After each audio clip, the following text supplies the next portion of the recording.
Калісьці гэтыя людзі уяўлялі сабой беларускае тэлебачанне і іх лічылі сапраўднымі зоркамі, але лёс аказаўся бязлітасным. Адзін з твараў БТ знік проста на піку сваёй папулярнасці.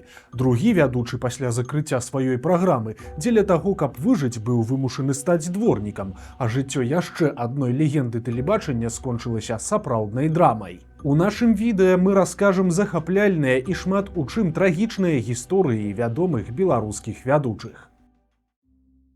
Пратэсты 2020 года падзялілі кар'еру тэлевядучага Яўгена Перліна на «да» і «пасля». Яшчэ раніцай 12 жніўня у выпуску навін ён рассказывал про скоординованные массовые беспорядки. Накануне в Беларуси протестующие вновь устроили беспорядки. На этот раз они оказались менее массовыми. Тем не менее, некоторые участники несанкционированных акций были настроены по-боевому. Аднак ужо вечарам таго ж дня вядучы абвясціў пра сыход з БТ, а затым далучыўся да пратэстоўцаў ля будынка Белтэлерадыёкампаніі. Робячы падобныя крокі, Перліну было што губляць. На галоўным дзяржаўным тэлеканале ён без перабольшання быў першай зоркай. Акрамя навін, ён вёў праграму «Добрая раніца, Беларусь», а таксама каментаваў конкурс «Еўрабачанне». А ў верасні 2018-го на БТ выйшла першае айчыннае лейт-найт-шоу «Макаёнка-9», і беларускага Джиммі Фэллана ці Івана Урганта спрабавалі зляпіць менавіта з Яўгена Перліна. Аднак паспяховай гэтая праграма так і не стала.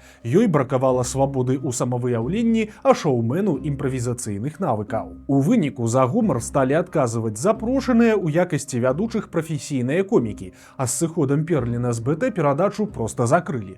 Яе спрабавалі самастойна перазапусціць у выглядзе YouTube-гутарак, але ж на поток гэтая дзейнасць так і не стала. У выніку ўвесь актывізм Яўгена Перліна сышоў на нішто. Ён спрабаваў адшукаць працу ў Беларусі, але нічога не атрымалася.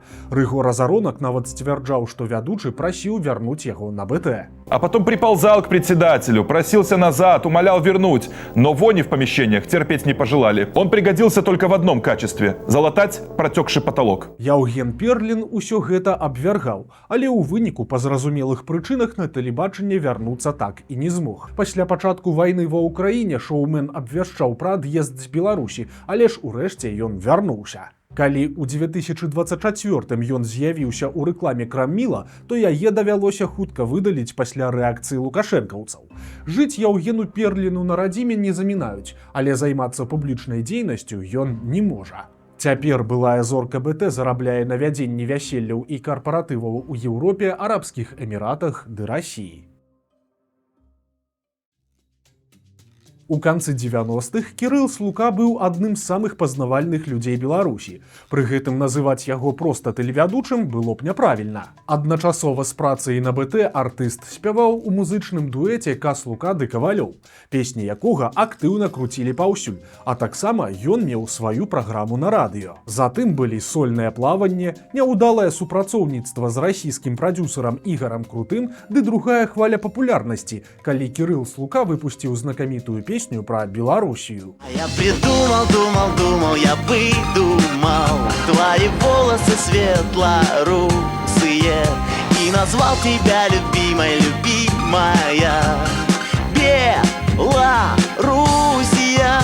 У сярэдзіне нулявых Слука, які асядлаў тэму патрыятычнай песні, сам зрабіўся прадзюсарам і нават анансаваў з'яўленне вакальна-інструментальнага ансамбля «Беларусь». Туды ён хацеў сабраць таленавітую моладзь з усёй краіны, але з гэтай задумы ў выніку нічога не выйшла. У 2006 годзе Лукашенка прысвоіў 30-гадоваму Кірылу Слуку званне заслужанага артыста Беларусі, але неўзабаве пасля гэтага зорны артыст проста знік. Ён шмат намякаў пра жаданне сысці са сцэны, але ніхто не думаў, што гэта здарыцца так раптоўна. У выніку Слука аб'явіўся ў Маскве, дзе ён зарабляў здымкамі ў масоўцы тэлеперадач, арганізацыяй карпаратываў ды дробнымі выступамі. У інтэрнэце можна адшукаць шмат закінутых старонак Кірыла Слукі ў сацыяльных сетках, па якіх можна зразумець, чым жыў некалі знакаміты артыст. У 2017 годзе яго моцна зачапіла смерць салдата Аляксандра Коржыча, а праз 3 гады Слука штампаваў допісы на палітычную тэму.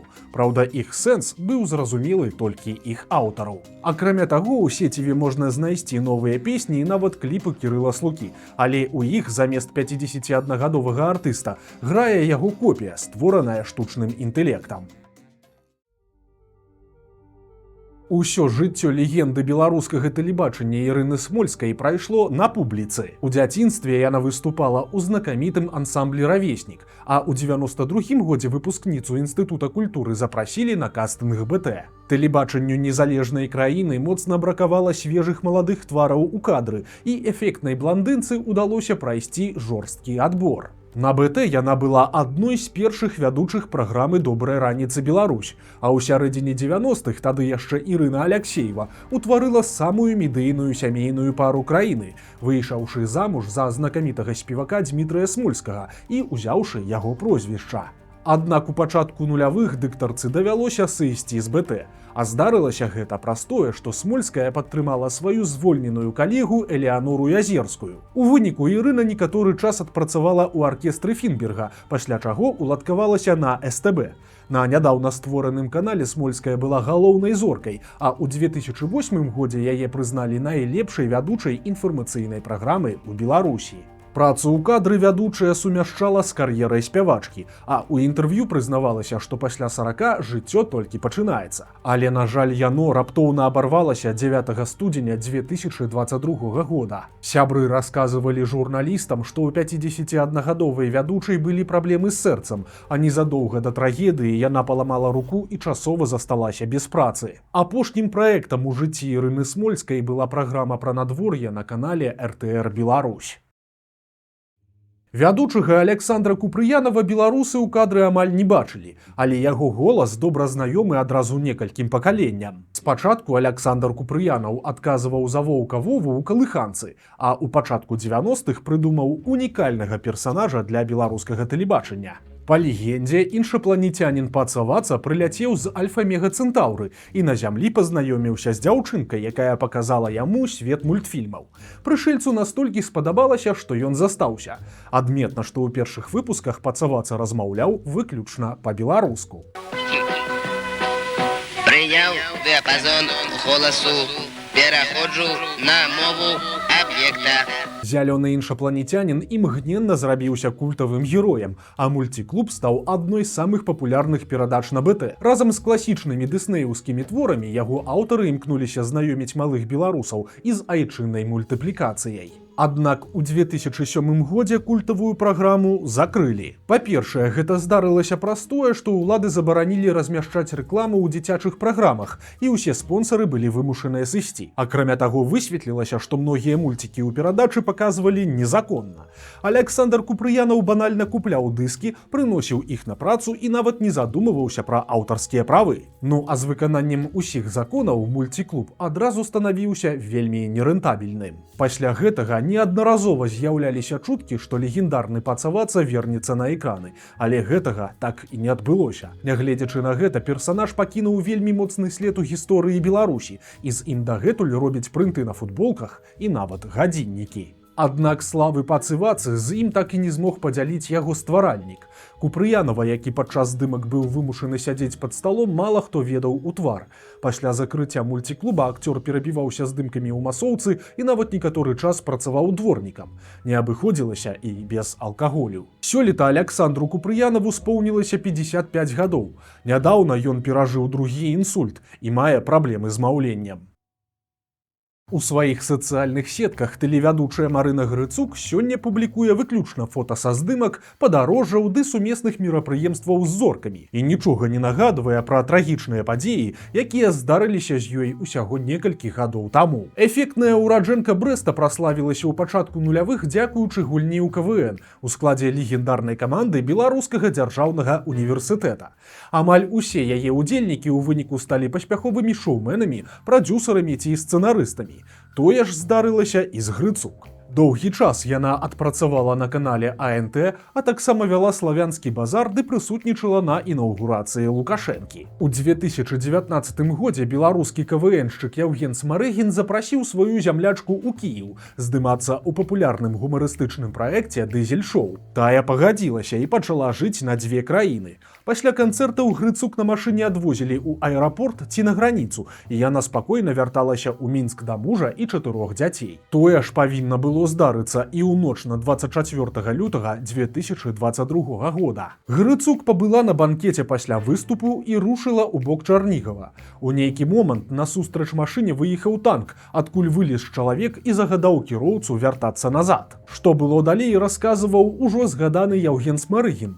Па яго словах, калі пачаліся першыя ракетныя атакі, Грыцук адвезлі ў Дымер за 35 кіламетраў ад Кіева. Прадюсеры лічылі, што там будзе больш бяспечна, але пасёлак акупавалі ўжо на другі дзень вайны. Марына Грыцук змагла выйсці на сувязь толькі праз 5 дзён. Сігнал удалося знайсці толькі ў нейкім лесе. Увогуле, артыстка прабыла пад акупацыяй без інтэрнэту і электрычнасці амаль 3 тыдні, а пасля здарылася цалкам кінематаграфічная гісторыя. За ней приехал какой-то Военный транспорт, да? мужчина, да, и в военной форме сказал: вот здесь вот такая-то живет. Да. Выходите, пожалуйста, ну все в порядке.